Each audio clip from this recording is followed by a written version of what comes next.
जय हिंद दोस्तों, रक्षित खन्ना के इस चैनल में आपका स्वागत है।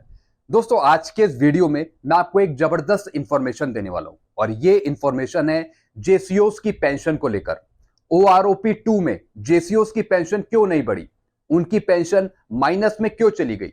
इसका सबसे बड़ा कारण है आपकी पेंशन गलत सेट होना ओआरओपी 2 पेंशन टेबल में, यानी जो मिनिमम और मैक्सिमम होना चाहिए वो नहीं लिया गया। जिस तरीके से आपकी पेंशन बढ़नी चाहिए वो नहीं बढ़ पाई। दोस्तों, आरटीआई के बेस पर डिपार्टमेंट से जवाब मांगा गया कि आप हमें जेसीओस की पेंशन बताइए, मिनिमम और मैक्सिमम कितनी ली है, कैसे आपने ओआरओपी 2 पेंशन टेबल बनाई। दोस्तों, जो एक्चुअल पीपीओ हैं, जिन पीपीओ में एक्चुअल पेंशन मौजूद है वो नहीं ली। पता नहीं कौन सी उन्होंने मिनिमम और मैक्सिमम ले ली, जिसके बेस पर आपकी पेंशन डाउन हो गई, कम हो गई। देखिए दोस्तों, आरटीआई के बेस पर डिपार्टमेंट क्या जवाब देता है। यहां पे डिपार्टमेंट ने सूबेदार की पेंशन दी है क्वालिफाइंग सर्विस 18 साल पर, यानी पूरी पेंशन दी है, यानी 16 साल से लेके और 24.5 साल तक सारी पेंशन गलत कैलकुलेट कर रखी है। कैसे, मैं आपको बताता हूं। सबसे पहले दोस्तों, इन्होंने बताया क्वालिफाइंग सर्विस 18 साल पे सूबेदार की पेंशन यहां पे लिख रखी है आर्मी की पेंशन, नेवी की पेंशन, एयरफोर्स की पेंशन, मिनिमम पेंशन। फिर यहां पे लिख रखी है मैक्सिमम पेंशन, आर्मी की, नेवी की, एयरफोर्स की।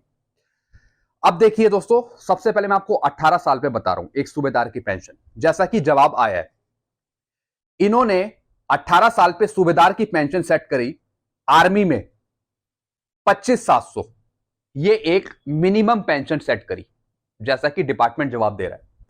वहीं पे नेवी में इक्विवेलेंट सूबेदार के कितनी सेट करी, 29,400, यानी रैंक इक्वल है आर्मी में, नेवी में और एयरफोर्स में। रैंक इक्वल है, क्वालिफाइंग सर्विस इक्वल है, ग्रुप सेम है, लेकिन पेंशन अलग अलग है।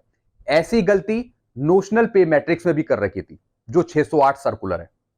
उसमें आर्मी की टेबल की अलग पेंशन है, दूसरी एयरफोर्स की अलग पेंशन है, नेवी की अलग पेंशन है। यह सबसे बड़ा नुकसान है। जब रैंक्स इक्वल हैं तो आप पेंशन कैसे अलग अलग कर सकते हो, बल्कि क्वालिफाइंग सर्विस भी सेम है। देखिए दोस्तों, आर्मी में यहां पे एक सूबेदार की बताई 18 साल में 25,700 मिनिमम पेंशन, नेवी में बता रहे 29,400।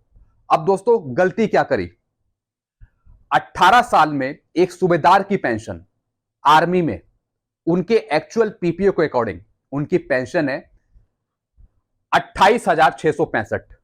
ये एक मिनिमम पेंशन है और यहां पे ये सेट कर रहे हैं पेंशन सिर्फ 25,700।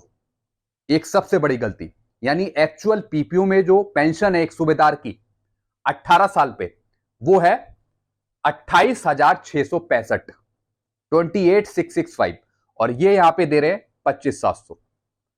दूसरा, इन्होंने मैक्सिमम पेंशन दिखाई 29,400, यानी मिनिमम 25,700 और मैक्सिमम 29,400, इसका टोटल करेंगे तो आता है 55,100। इसका आधा करेंगे तो एक एवरेज पेंशन निकल के आएगी 27,550, जो ओआरओपी 2 पेंशन टेबल में मौजूद है।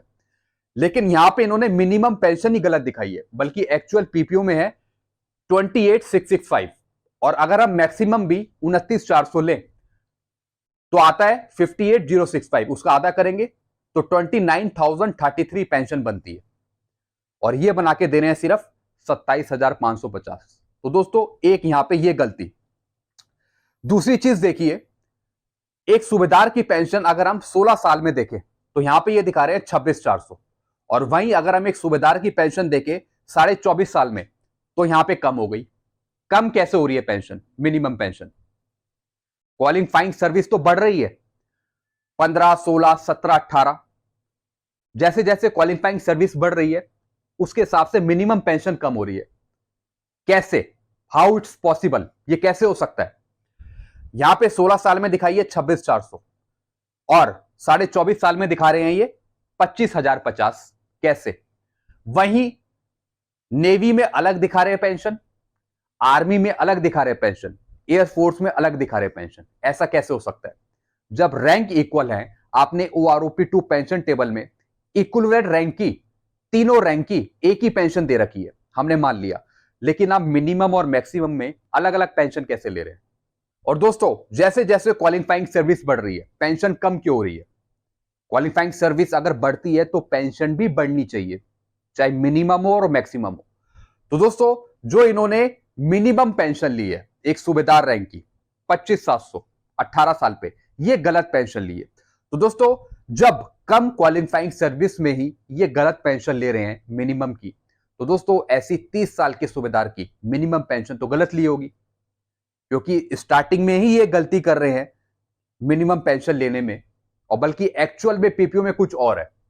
तो आप समझ सकते हैं किस तरीके से आपके साथ धोखा हुआ है OROP2 पेंशन टेबल में।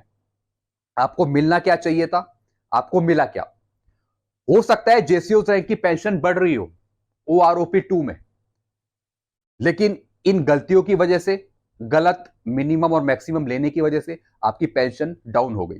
दोस्तों, जो 2018 में पेंशनर्स आए पेंशन, यानी 1/1/2018 से 31/12/2018 के बीच में, उनके पीपीओ में जो पेंशन मौजूद होगी उसी पेंशन में से एवरेज निकालना है, मिनिमम और मैक्सिमम लेके। लेकिन यहां पे ये पता लग रहा है कि किस तरीके से उन्होंने क्या पेंशन ली है। पीपीओ के अकॉर्डिंग तो ली नहीं है, क्योंकि पीपीओ के अकॉर्डिंग एक सूबेदार की पेंशन 18 साल में मिनिमम पेंशन 28,000 के आसपास है, और ये दिखा रहे हैं सिर्फ 25,700। कैसे हो सकता है ये? और दोस्तों, इसी के अकॉर्डिंग 21 साल पे, 22 साल पे, 24 साल पे यहां पे मिनिमम पेंशन ही गलत सेट करी है, तो जिसका असर एवरेज पेंशन पे भी पड़ा है। तो एवरेज पेंशन आपकी ज्यादा होनी चाहिए, और ये यहां पे दिखा रहे हैं कम। एक्चुअल पीपीओ में कुछ और है। तो दोस्तों, आपने ये चीजें देखी। सबसे पहली गलती, मिनिमम पेंशन यहां पे गलत सेट करी है।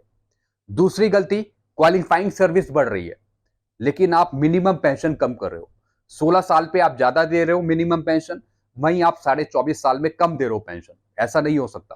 क्वालिफाइंग सर्विस अगर बढ़ रही है तो उसके हिसाब से मिनिमम पेंशन भी बढ़नी चाहिए, मैक्सिमम पेंशन भी बढ़नी चाहिए।